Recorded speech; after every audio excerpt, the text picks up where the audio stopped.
Kabanata 843. Bodhisattva Body Transformation. Laway lahat ng nasa auction grounds ay tumitig sa 2 taong ito na katatapos lang ng napakalaking transaksyon sa negosyo sa loob ng ilang pangungusap. Hindi nila sinasadyang pinunasan ang malamig na pawis sa kanilang mga noo. Ang 2 taong ito ay talagang hindi ordinaryong tao. Malamang na halos walang naroroon na nagtataglay ng gayong resolusyon. 3 daw spirit pills at 2 mighty huang pills.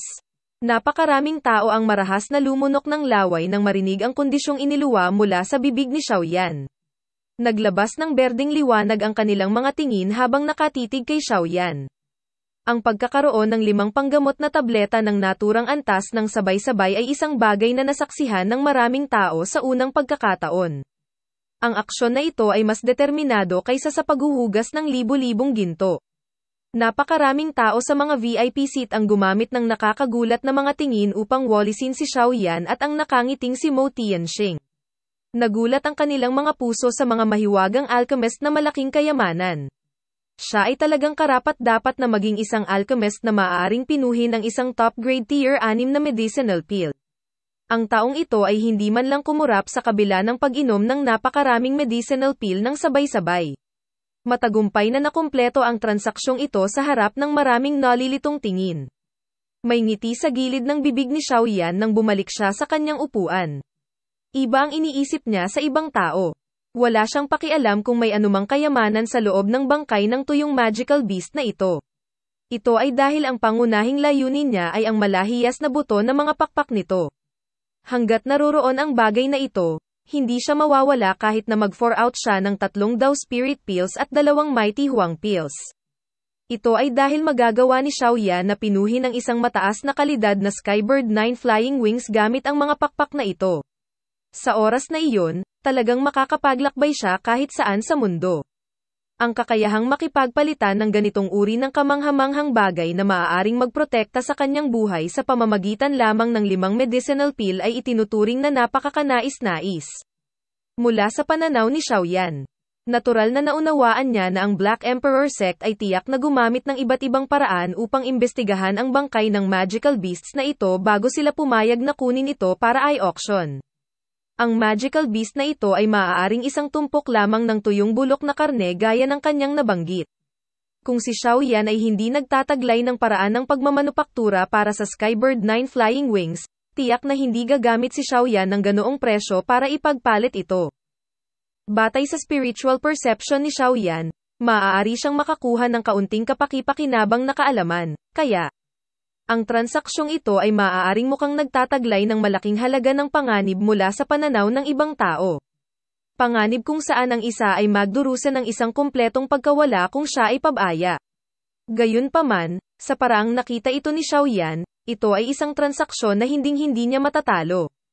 Sa entablado ng auction, hindi na itago ang ngiti sa mukha ni Mo Tianxing matapos matagumpay na makuha si Xiaoyan na uminom ng 3 daw spirit pills at 2 mighty huang pills.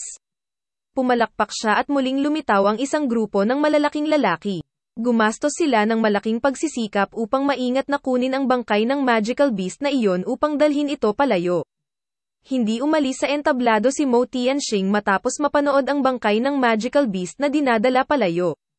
Ikinumpas niya ang kanyang kamay patungo sa maputing buhok at nakahinga ng maluwag ang huli. Agad namang yumuko ang huli at umatras. Sa hitsura nito, ang kasunod na auction ay personal na i-host ni Mo Tianxing. Isang maapoy na init ang biglang umusbong mula sa puso ng napakaraming tao sa VIP seat nang makita nila ang palitan na ito. Ano pa ba maliban sa Bodhisattva Body Transformation Saliva na mahusay na na-promote, ang maaaring makapagbigay sa matandang ito na personal na i-auction ito. Si Mo Tianxing ay patuloy na naglabas ng isang pares ng purplish golden gloves mula sa kanyang storage ring sa harap ng maraming nagniningas na mainit na mga mata na naroroon. Pagkatapos nito, marahan niyang iwinagayway ang kanyang kamay. Mga ad ng Pub Future habang winawagayway ang kanyang kamay, muling nahati ang lupa. Kaagad-agad, dahan-daang lumabas ang 2 lalaking nakasuot ng itim na mabalasek na mukha. Ang isa sa mga kamay ng matatandang lalaki ay may hawak na isang maliit na kahon na natatakpan ng isang dilaw na tela. Ang ilang matatandang lalaki ay nagpanatili ng isang nakapirming distansya habang sila ay naglalakad. Isang mahina ngunit matalim na Dao-chi ang nananatili sa kanilang katawan at ang malaagila nilang mga mata ay dahan-daang dumilat sa kanilang paligid. Sa sandaling ito, ang anumang hindi pangkaraniwang paggalaw ay magiging sanhi ng ilang mga tao na pumasok sa isang estado ng labanan. Nang makita ang maingat na porma sayon na tila may kalaban ang mga taong ito, ang buong lugar ng auction ay nagsimulang unti-unting tumahimik. Isang kakaibang kapaligiran ang bomb alert sa lugar, na nagdulot ng kaunting pressure. Sa palagay ko ay dapat malaman ng lahat ang highlight ng auction na ginanap ng aking Black Emperor sect sa oras na ito. Alam ng matandang ako na medyo marami ang nakaupo rito dahil sa bagay na ito. Nagsalita si Mo Tianxing sa malalim na boses. Sinuot niya ang purplish golden gloves at unti-unting nawala ang ngiti sa kanyang mukha. Dahan-daang inilagay ng mag-asawang matandang nakasuot ng itim ang maliit na kahon na iyon, na natatakpan ng dilaw na tela, sa auction table sa sobrang pag-iingat habang nagsasalita si Mo Tianxing. Pagkatapos nito, dahan-dahan silang umatras bago bumuo ng isang misteryosong porma sayon na nakakandado sa auction table sa loob nito. Kung may nag-iisip na pilitin itong kunin, ang 5 Black Emperor sect elder na ito, na ang lakas ay nasa klase ng Dao Huang, ay gagawa ng todo para durugin ang taong iyon. Higit pa rito, kahit na matalo sila ng isa, kailangan niyang harapin ang isang tunay na piling tao na si Dao Zong, si Mo Tianxing. Ang Black Emperor sect ay hindi masisisi sa paglikha ng gayong mahigpit na defensive formation. Ang laway ng pagbabagong katawan ng bodhisattva na ito ay masyadong mahalaga. Siyempre, ang dahilan kung bakit mahalaga ang bagay na ito ay higit sa lahat dahil sa bulong-bulungan na ang isang tao ay maaaring makakuha ng impormasyon tungkol sa Bodhisattva Heart kung ang isa ay nakakuha ng Bodhisattva Body Transformation Saliva. Dao Sheng, ang dalawang simpleng salita lamang na ito ay sapat na upang maging sanhi ng pagkalanta at pagkawasak ng mga depensa ng kaisipan ng alinmang paksayon. Ang isang tao sa antas na ito ay maaaring ituring na isang makalangit na eksperto na nakatayo sa tuktok ng gintong pagoda. Maaari nilang sirain ang mga bundok at hatiin ang lupa sa pamamagitan lamang ng pagtataas ng kanilang mga kamay. Kahit na ang espasyo ay maaaring masira. Ang ganitong uri ng nakakatakot na lakas na kayang makipaglaban sa kalikasan ay hindi isang bagay na maiisip ng isang ordinaryong eksperto. Kaya naman, sa kabila ng maraming tao na alam na ito ay maaaring isang paraan lamang upang i-hype up ang kaganapan ng Black Emperor sect. Hindi pa rin nila nakontrol ang matinding init sa loob ng kanilang mga puso. Kaya naman, naglakbay sila ng libo-libong kilometro upang makarating sa lugar na ito. Sa Black Corner Region, kung saan walang mga patakaran, ang kamao ay ang katotohanan. Sa ilalim ng pang-akit nitong Bodhisattva Body Transformation Saliva, kahit na ang ilang elite na mga demonyong Dao Zong ay itatabi ang lahat ng kanilang mukha at susubukan itong agawin. Hindi ito naging dahilan para magulat si Xiaoyan at hindi rin ito naging sanhi ng pagkagulat ni Mo Tianxing. Kung ang Black Emperor sect ay hindi itinuturing na isang lumang paksayon sa loob ng Black Corner Region, na may medyo matibay na pundasyon, malamang na matagal na itong nahugasan ng dugo. Bukod dito, ito ang uri ng pagdanak ng dugo kung saan kahit ang kanilang mga aso at ibon ay hindi naligtas. Ang isang tao ay maaaring walang kasalanan. Ngunit siya ay ituring na nagkasala dahil sa pagkakaroon ng isang kayamanan. Ang pagkakaroon ng gayong mahalagang bagay ang pinakamalaking pinagmumulan ng kasalanan. Gayunpaman, maswerte na ang Black Emperor sect ay hindi isang ordinaryong paksayon. Kung hindi, ang pinakakaabang-abang na wakas ay tiyak na sasapit sa kanila. Pinagmasdan ni Mo Tianxing ang maraming maiinit na tingin na nagmumula sa mga VIP seat. Huminto ang kanyang tingin sa ilang posisyon bago nagsimulang tahimik na dumaloy si Dao-chi sa loob ng kanyang katawan. Marahang hinawakan ng kamay niya ang dilaw na tela bago ito biglang hinayla. Mga ad ng Pop Future ang dilaw na tela ay tinanggal sa ilalim ng hindi mabilang na bilang ng mga nagiinit na mata. Isang transparent na kristal na kahon ang nahayag, na sumasalamin sa isang liwanag na nakasisilaw sa ilalim ng liwanag. Sa sandaling ito, halos lahat ay hindi pinansin ang nakasisilaw na liwanag na iyon habang ang kanilang mga mata ay nakatitig sa kristal na kahon ng hindi kumukurap. Isang hindi karaniwang mahinang liwanag ang nananatili sa loob ng kristal na kahon. Ang isang kumpol na kasing laki ng kamao ng isang hindi pangkaraniwang makapal na medyo jade green na bagay ay dahan-daang gumagalaw at umaanod sa loob ng kahon habang nagkalat ang liwanag. Habang ito ay kumikislap, ang mga patong ng likido ay nagsimulang umikot, na naging dahilan upang ito ay magmukhang isang buhay na nilalang. Ang kumpol ng makapal na jade green na likidong ito ay nanatiling nakabitin sa kahon nang hindi nanghihiram ng anumang lakas. Bukod dito, tila nagtataglay ito ng ilang katalinuhan habang dahan-dahan itong umiikot sa kahon. Isang kakaibang liwanag ang tumagos mula sa ibabaw nito, dahilan upang magmukha itong kakaibang misteryoso. Ito ba ang Bodhisattva Body Transformation Saliva? Ang mga mata ni Xiaoyan ay matamang nakatitig sa lumulutang na malapot na jade green na likido habang siya ay mahinang bumubulong. Ang mga magagandang mata ng munting diwata na doktor sa kanyang tabi ay matamang nakatingin din sa makapal na likido na nagbuga ng kakaibang kinang. Isang excitement ang bumungad sa kanyang mga mata. Nakahinga si Xiaoyan ng malalim na hangin at unti-unting pinigilan ang nagniningas na init sa loob ng kanyang puso. Ang kanyang espiritual na pagdama ay karaniwang hindi napigilan habang ito ay lumalabas. Sa wakas, tila nakatagpo ito ng ilang pagtutol bago ito nadikit sa kristal at naaninag pabalik. Mukhang maingat talaga itong Black Emperor sect. Inalis ni Xiaoyan ang kanyang spiritual perception, itinaas ang kanyang kilay, at tumawa sa malamig at mahinang boses. Lahat ng mga dumalo, ito ang highlight ng aking Black Emperor Sect's auction sa pagkakataong ito. Napakaraming tao ang dumating dahil dito. Ito ay, sinulyapan ni Mo Tianxing ang kakaibang makapal na likido sa loob ng kristal na kahon. Isang kasakiman at pananabik din ang sumilay sa kanyang mga mata. Pagkatapos nito, agad niyang itinaas ang kanyang ulo at nagsalita ng isang salita sa isang malalim na tinig.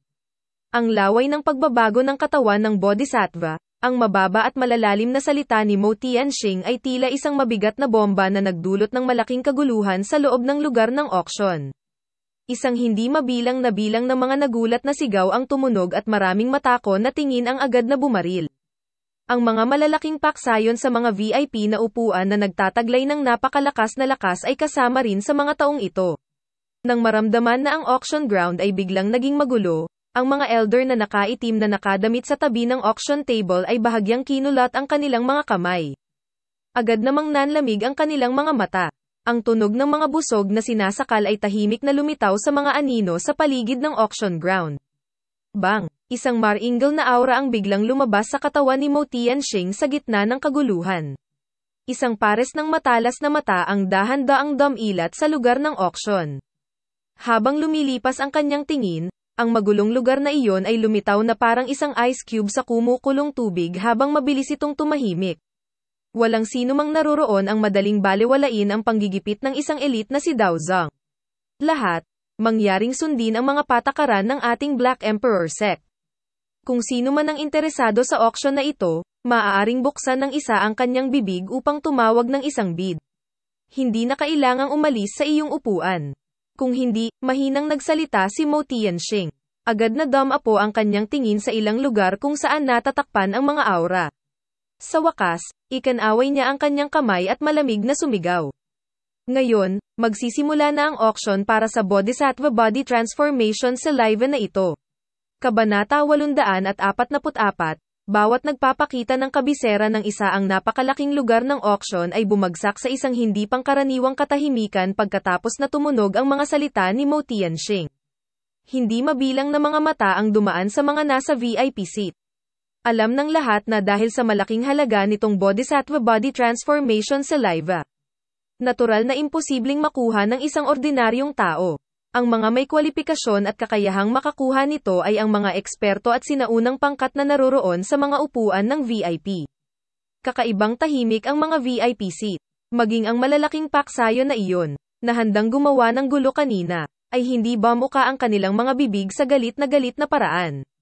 Sa halip, dahan-daang nakasandal ang kanilang mga katawan sa sandalan ng kanilang mga upuan habang marahang kumakatok ang kanilang mga daliri sa kanilang armrests.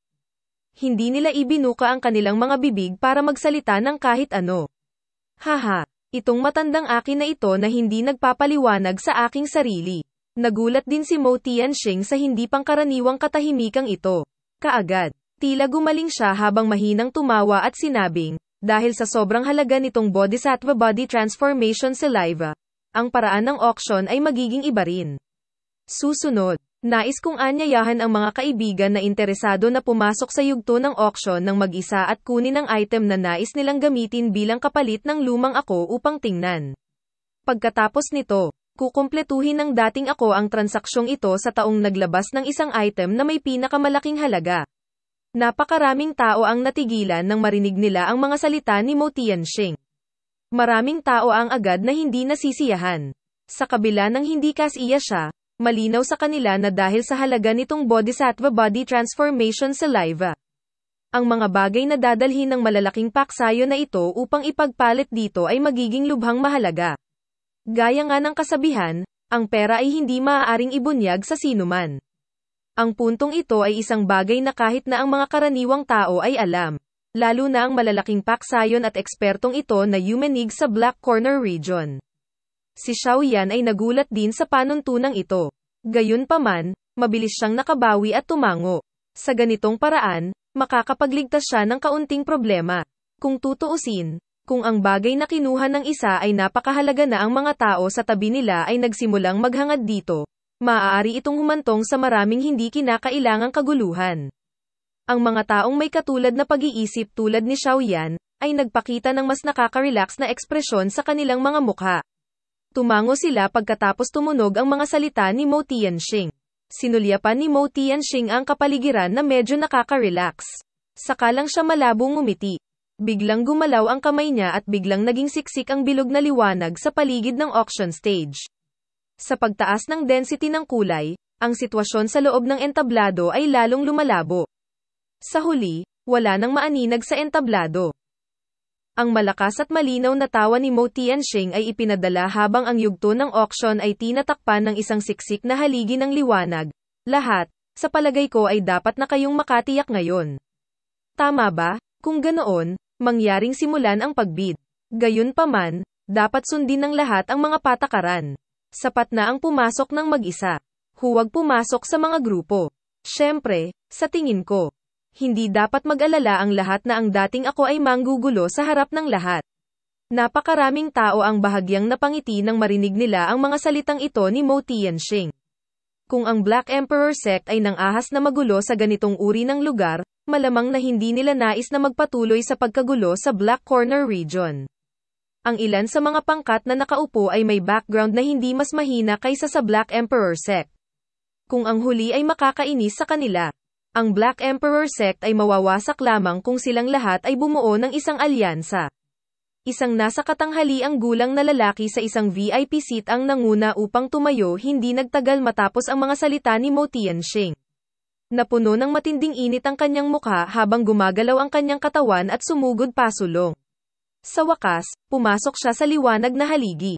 Mga ad ng Pub Future si Xiao Yan, na nasa ilalim ng itim na roba, ay hindi napigilan ang paglalaro ng storage ring sa kanyang daliri habang pinagmamasdan ang nasa katanghaliang gulang na lalaki na nawala sa maliwanag na haligi. Ginugol niya ang lahat ng kanyang pagsisikap upang maghanda para sa Bodhisattva Body Transformation Saliva na ito. Gayunpaman, hindi niya alam kung makukuha ba ito ng kanyang kapalaran mula sa mga kamay ng napakaraming eksperto na malinaw na dumating na handa. Bakit hindi ako pumasok mamaya? Ang munting diwata na doktor sa kanyang tabi ay biglang bumulong kay Xiao Yan. She was knitting her brows while staring at the siksik na liwanag na haligi.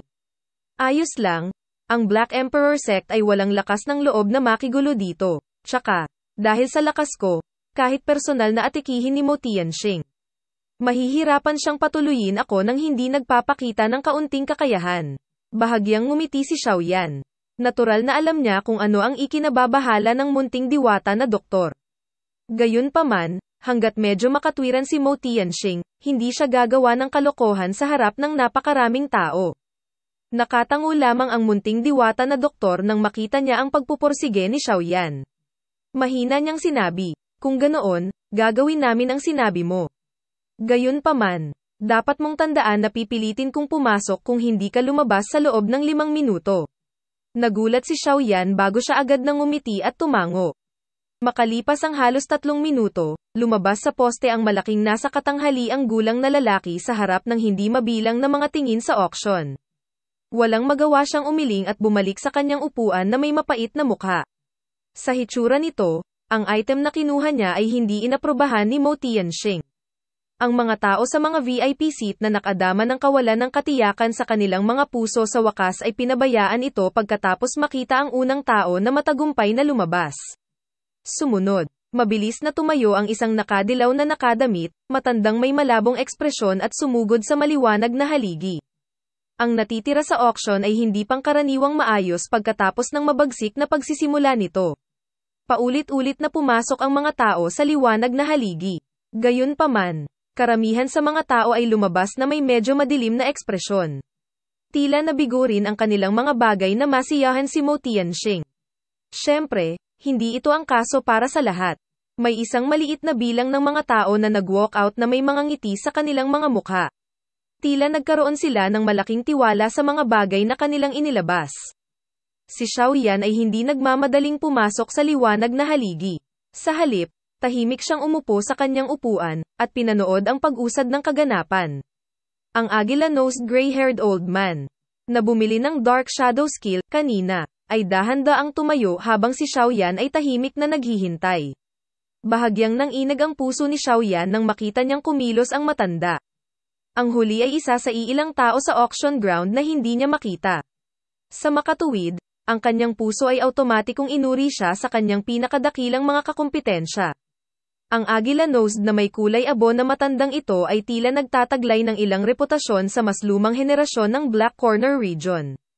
Kaya naman, ang mga ekspresyon ng mga tao mula sa Demon Flame Valley, unang Elder Su Chen at ang iba pa, na hindi pa nakakahakbang, ay bahagyang nagbago sa sandaling tumayo ang una. Mabilis na nagtama ang kanilang mga tingin. Ang matandang may ilong na agila ay walang pakialam sa mga nakapaligid na tingin na ito. Nanginginig ang kanyang katawan at nawala siya sa lugar sa paraang parang multo. Dahil sa bilis na ito, nanliit ang mga mata ni Xiaoyan. Sa sandaling ito, sigurado siya na ang matandang ito, na ang aura ay iba sa isang ordinaryong Daozang, ay talagang isang piling Daozang. Ang Black Corner region ay talagang isang lugar kung saan nagtatago ang mga dragon at tigre. Hindi ko narinig ang tungkol sa taong ito sa nakaraan. Hindi inaasahan na ganito kalakas ang kanyang lakas. Ang mukha ni Xiaoyan ay naging solemn na sa ilalim ng itim na damit habang siya ay bumubulong sa kanyang puso. Bahagyang yumanig ang espasyo kung saan nawala ang matandang may ilong na agila nang ang ideyang ito ay tumama sa puso ni Xiaoyan. Makikita ng isang tao na kumikislap ang kanyang katawan at muling lumitaw. May malabong ngiti sa mukha niya. Sa hitsura nito, tila malaki ang tiwala niya sa kanyang bidding price. Mga ad ng pub future matapos kumislap at bumalik. Ang matandang may ilong na agila ay patuloy na hindi pinansin ang mga tingin sa paligid habang siya ay bumalik sa kanyang upuan. Pagkatapos nito, ipinikit niya ang kanyang mga mata para gumaling. Napakaraming tao ang napakunot ng noo nang makita ang kanyang mahinahong paggalaw. Ang unang Elder Fang Yan mula sa Demon Flame Valley ay sa wakas ay tumayo pagkatapos ng pagliko ng misteryosong matandang may ilong na agila na ito. May ngiti sa mukha niya habang dahan-daang naglakad palabas ilang sandali matapos makapasok sa liwanag na haligi. Sa hitsura nito, tila may dala rin siyang tunay na kayamanan. Pinag-aralan ni Xiaoyan si Fang Yan na may walang pakialam na ekspresyon habang ang huli ay bumalik sa kanyang upuan. Tatayo na sana siya nang makita niya si Xiaoli, sa di kalayuan. Tumayo sa harapan niya. Pagkatapos nito, gumalaw ang katawan ng huli at sumugod siya sa liwanag na haligi. Agad namang natigilan si Xiaoyan nang makita ang eksenang ito.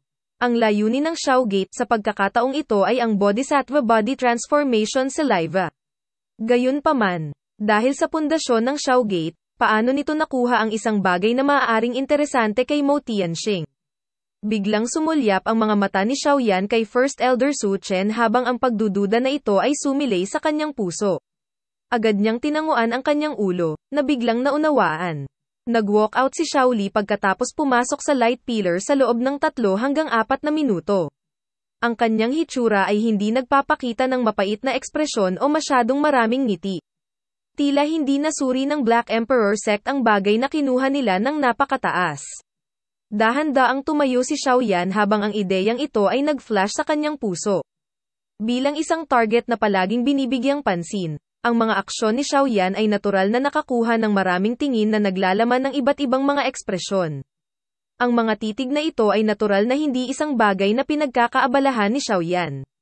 Gumalaw ang kanyang katawan at malumanay siyang lumutang sa ere bago dumaong sa liwanag na haligi. Ang matinding liwanag nang pumasok ang katawan ni Xiaoyan sa light pillar ay naging dahilan ng pagpikit ng kanyang mga mata bago niya ito binuksan ng may pag-iingat makalipas ang ilang sandali. Nagkataon niyang nakita si Mo Tianxing na nakangiti sa entablado ng auction. May isang matanda na pulang-pula ang mukha sa likod ng huli. Siya ay si Qishan. Kung saan nagkaroon ng hindi pagkakasundo si Xiaoyan. Haha, Ginoong Yan Xiao. Ang dating ako ay sa wakas ay naghintay para sa iyo na sumulong. Nakangiti si Mo Tianxing habang nagsasalita. Nag-aral siya ng Xiaoyan.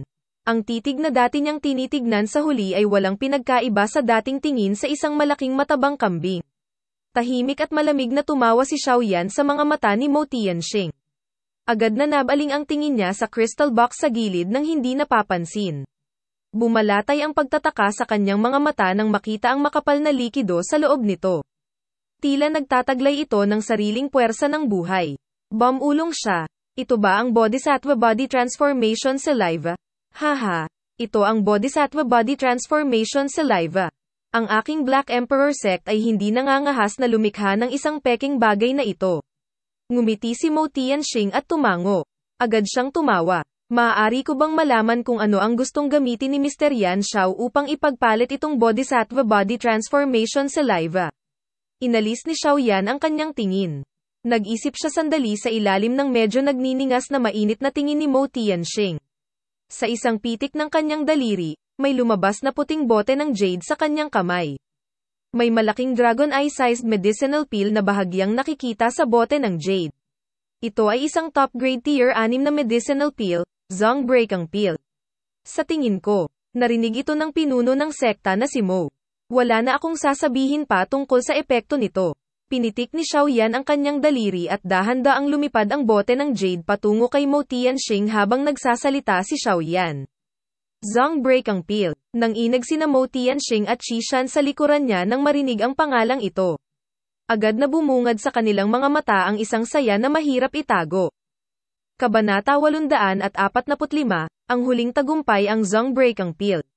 Si Mo Tianxing ay hindi dayuhan sa medicinal pill na ito na maaaring ituring na kilala.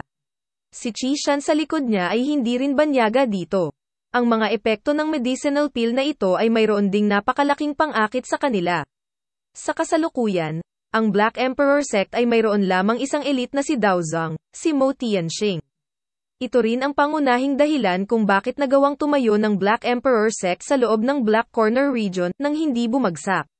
Kaya, masasabi ng isa kung anong uri ng deterrent effect ang taglay ng elite na si Daozang sa loob ng rehiyong ito. Ang Black Emperor sect ay nag-iisip na mag-ayos ng pangalawang elite na si Daozang sa mga taong ito para kumilos bilang kahalili ni Mo Tianxing. Ang may pinakamalaking pagkakataon na maabot ang klase na ito ay natural na si Mo Ya, na nagpakita ng natatanging talento sa pagsasanay mula pa noong bata pa siya. Ang Black Emperor sect ay gumamit ng hindi mabilang na dami ng mga espiritual na gamot sa huli sa loob ng maraming taon na ito. Sa pamamagitan lamang ng kanilang liberal na paggamit ng mga espiritual na gamot na nagawa nilang payagan si Mo Ya na maging ekspertong si Dao Huang bago siya 30. Gayunpaman, ang simpleng pag-asa sa akumulasyon ng mga medicinal na table task ay hindi isang bagay na maaaring matagumpay na makapag-ayos ng isang elite na si Daozang. Ang puntong ito ay isang bagay na malinaw na alam ni Mo Tianxing, na isang elite na si Daozang. Nagkaroon ng malaking agwat sa pagitan ng isang Dao Huang at isang Daozang. Ang pagsisikap na matagumpay na magtagumpay ay napakahirap. Sa totoo lang, kahit na may talento sa pagsasanay ni Mo Ya, si Mo Tianxing ay hindi umaasa sa dating pagsingil sa klase ng Daozang. Kung ganito lang kadali ang pag-advance sa klase ng Daozang, ang napakalaking Black Corner region ay hindi magkakaroon ng mga iilang individual na ito na kasing bihira ng mga balahibo ng Phoenix at isang sungay ng unicorn. Bagamat hindi gaanong umaasa si Mo Tianxing, hindi rin siya sumuko. Pagkatapos ng lahat, ang Black Emperor sect ay gumastos na ng malaki para kay Mo Ya. Imposibleng tumigil sila ngayon. Ang magagawa lang nila ay lumabas ng todo. Hanggat naging elite na si Daozang si Mo Ya, tataas ang lakas ng Black Emperor sect. Maaring hindi nila mapag-isahin ang Black Corner region, Ngunit sa pamamagitan ng pag-asa sa lakas ng dalawang elite na Daozang at sa pundasyon ng Black Emperor sect, maaari silang maging isang napakalakas na pag-iral na maaaring gamulong sa iba pang mga paksayon sa loob ng Black Corner region. Ang posisyon na iyon ay malayo sa kung ano ang maaari nilang ihambing sa kasalukuyan. Siyempre, ang paunang kondisyon ng lahat ng ito ay ang matagumpay na pagpasok ni Moya sa klase ng Daozang. Gayunpaman, malinaw na napakahirap na gawain para kay Moya na umasa sa kanyang sariling lakas upang magtagumpay sa klase ng Daozang. Kaya naman, kinailangan ni Mo Tianxing na humanap ng ilang medicinal pill na maaaring magpapataas ng pagkakataong mangyari ito. Sa sandaling ito, ang Zongbreakang pill na inilabas ni Xiaoyan ay nagkataon na nakapindot sa pinakamalambot na bahagi sa loob ng kanilang mga puso. Ang pananabik sa mga mata ni Mo Tianxing ay nagpatuloy saglit bago unti-unting nawala. Maingat niyang hinawakan ang bote ng jade na inihagis ni Xiaoyan. Pagkatapos nito, iniabot niya ito kay Qishan sa likuran niya. Naunawaan ng huli ang intensyon ng una nang mabilis niyang tinanggap ito. Pagkatapos nito, sinulyapan niya ang pil ng gamot na kasing laki ng dragon sa loob ng bote.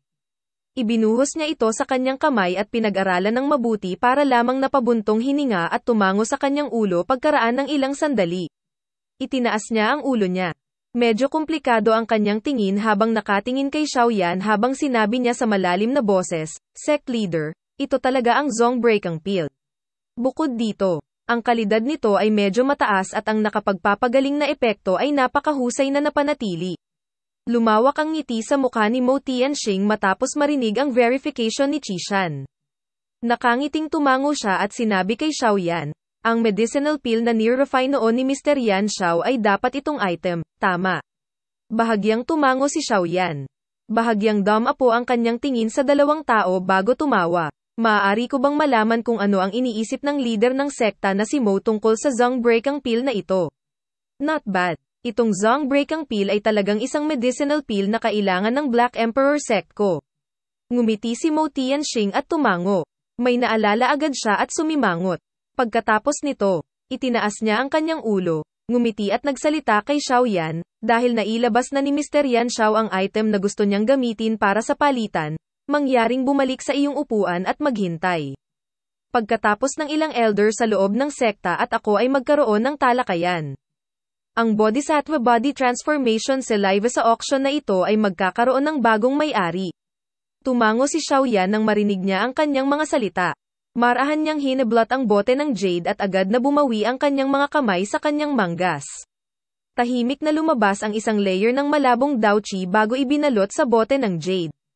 Hindi masisisi si Xiaoyan sa pagiging maingat nito. Kung tutuusin, naiintindihan ng puso niya kung anong klaseng lugar ang kinabibilangan niya pati na rin kung sino ang mga taong nasa harapan niya. Kung ang isa ay hindi maingat sa pakikitungo sa kanila, malamang na hindi niya malalaman kung paano siya namatay. Inimbak ni Xiaoyan ang bote ng jade bago itinaas ang kanyang mga kamay kay Mo Tianxing. Pagkatapos nito, inikat niya ang kanyang katawan at lumabas sa liwanag na bilog. Nagbago ang ngiti sa mukha ni Mo Tianxing matapos paalisan si Xiaoyan sa light pillar. Pinagdikit niya ng mahigpit ang kanyang mga kilay at tila bumaba sa isang uri ng kaguluhang estado. "Elder Qi, kasalukuyang may tatlong bagay na interesado tayo. Ang isa ay ang tier 7 medicinal pill, a life returnang pill, na inilabas ni Old Yingshan. Ang pangalawa ay ang espiritual na paraan ng pagsasanib na kinuha ng Demon Flame Valley. Ang pangatlo ay itong Zongbreakang pill, ni Yan Xiao. Alin sa tingin mo ang pinakaangkop para sa atin?"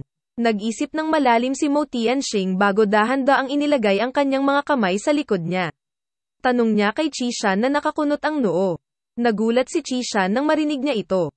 Agad niyang itinaas ang kanyang mga kilay at sinabi ang kanyang mga iniisip, "Ang life returnang pill ay isang tier 7 medicinal pill. Talagang dinudurog nito ang iba pang dalawang item sa mga tuntunin ng grado nito. Ang medicinal pill na ito ay nakapagliligtas sa buhay ng isang tao. Sa pamamagitan nito, mabubuhay ang isang tao hanggat hindi pinuputol ang ulo o dinudurog ang puso ng ibang tao. Kung ang pinuno ng sekta ay nagmamay-ari nito, ito ay katumbas ng pagkakaroon mo ng dalawang buhay. Ito ay kritikal na kahalagahan. Ikaw ang pinakamahalagang tao sa Black Emperor sect. Hanggat ikaw ay nasa paligid, Ang posisyon ng Black Emperor Sect ay mapangalagaan sa mahabang panahon. Tungkol sa paraan ng espiritual na pagsasanib na inaalok ng Demon Flame Valley, ito ay tinatanggap na kakaiba. Gayunpaman, ang ganitong uri ng paraang chi na pilit na nilalamon ang mga espiritu ay malinaw na nagtataglay ng mga kakulangan. Marahil ay maaari nitong palakasin ang lakas ng isang tao sa maikling panahon. Ngunit malamang na magreresulta ito sa isang mahusay na sumunod na pangyayari. Ang bagay na ito ay masasabi lamang na isang bagay na may parehong atraksyon at panganib. Kung ang Black Emperor Sect ay dumanas ng isang malaking sakuna, maaaring gamitin ng pinuno ng sekta ang pamamaraang ito para ibalik ang mga bagay-bagay. Gayunpaman, wala itong gaanong paggamit sa ilalim ng normal na mga pangyayari. Ang Zongbreakang Pill ni Yan Xiao ay maaaring isang tier 6 na medicinal pill lamang. Ngunit ito ay nakakapagpapataas ng mga pagkakataong magtagumpay sa pagsulong sa Daozang class. Sa totoo lang, kahit na ang pill na ito ay ibinigay sa junior sect leader, malamang na napakababa pa rin ang tsansa niyang magtagumpay. Kapag siya ay nabigo, ang medicinal pill ay ituturing na nazayang. Itong Bodhisattva Body Transformation Saliva ay ibibigay sa isang tao ng walang kapalit. Siyempre, kung magtatagumpay siya, natural na magkakaroon ng walang katapusang benepisyo para sa ating Black Emperor Sect. Sa makatuwid, ito ay isang sugal. Bahagyang tumango si Mo Tianxing nang marinig niya ang pagsusuri ni Qishan. Ilang sandali pa ay nagpakawala siya ng mahabang buntong hininga. Sandaling bumungad sa kanyang mukha ang pagpupumiglas bago niya marahas na ikinuyom ang kanyang kamao. Sinabi niya sa malalim na boses, kung ganoon, pipiliin natin iyan. Walang idinagdag si Qishan pagkatapos na magdesisyon si Mo Tianxing. Bahagya siyang tumango bago umatras ng ilang hakbang. Mga ad ng Pub Future lumabas si Xiaoyan sa light pillar. Dahil sa pagkakabalot niya ng itim na roba ay walang nakakakita sa ekspresyong suot niya. Kaya naman, nakatitig lang sila sa kanya habang dahan-dahan itong naglakad pabalik sa kanyang upuan at tahimik na umupo. May ilan pang mga tao na pumasok sa light pillar pagkalabas ni Xiaoyan. Gayunpaman, karamihan sa mga tao ay pumasok na may pananabik, ngunit lumabas na mukhang nalulumbay. Maliwanag, ang mataas na pamantayan ng Black Emperor Sect ay lumampas sa inaasahan ng maraming tao. Paano ito? Natahimik sandali ang munting diwata na doktor habang pinagmamasdan ang mga taong dumadaan sa liwanag na haligi. Noon lamang niya inihiwalay ang mapupulang labi upang marahan na magtanong. Tinagilid ni Xiaoyan ang kanyang mga kilay sa ilalim ng itim na roba. Marahan siyang bumantong hininga bago sinabing, hindi ito kasing ganda ng inaasahan.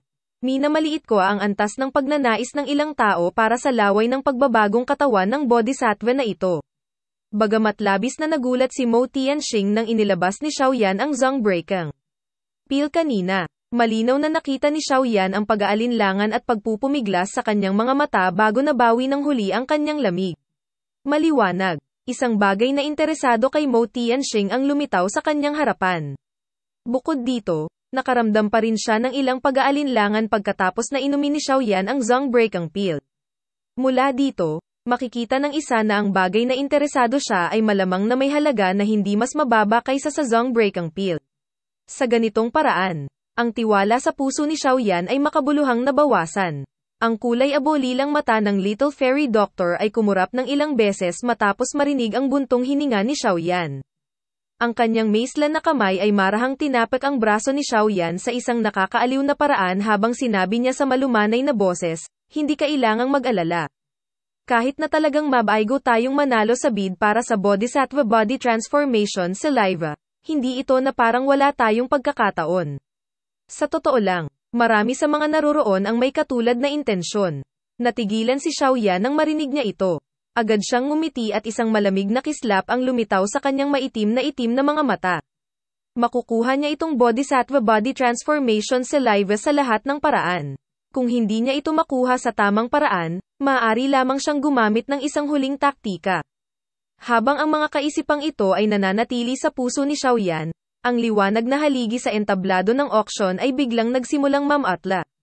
Ang sitwasyon sa loob nito ay makikita sa mata ng lahat. Lahat, pagkatapos ng naunang pagpili. Ang Black Emperor Sect ko ang may huling sagot. Ang mga mata ni Mo Tianxing ay lumibot sa kanyang paligid habang nagsasalita siya ng nakangiti. Agad na tumahimik ang auction grounds nang marinig ang mga sinabi niya.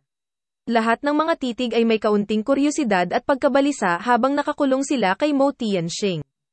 Tumawa si Mo Tianxing sa harap ng mga tingin ng lahat, pagkatapos ng isang talakayan sa pagitan ng mga elder ng sekta at ng matandang ako. Ang huling nanalo sa auction na ito ay, sinadya niyang huminto sandali nang ang kanyang mga salita ay umabot sa puntong ito. Naghintay siya hanggang sa medyo maraming tao ang nakatingin lang sa kanya bago biglang itinaas ang daliri niya. Itinuro nito ang isang lugar sa mga VIP seat. Matandang Yingshan. Ang kapaligiran sa lugar ng auction ay agad na naging mapurol pagkatapos ng mga salita ni Mo Tianxing. Ang napakaraming tao sa mga VIP seat ay dahan-daang naglabas ng isang maitim, malamig na ngiti sa sulok ng kanilang mga labi. Abangan ang susunod na kabanata. Maraming salamat, paki-like, share at subscribe.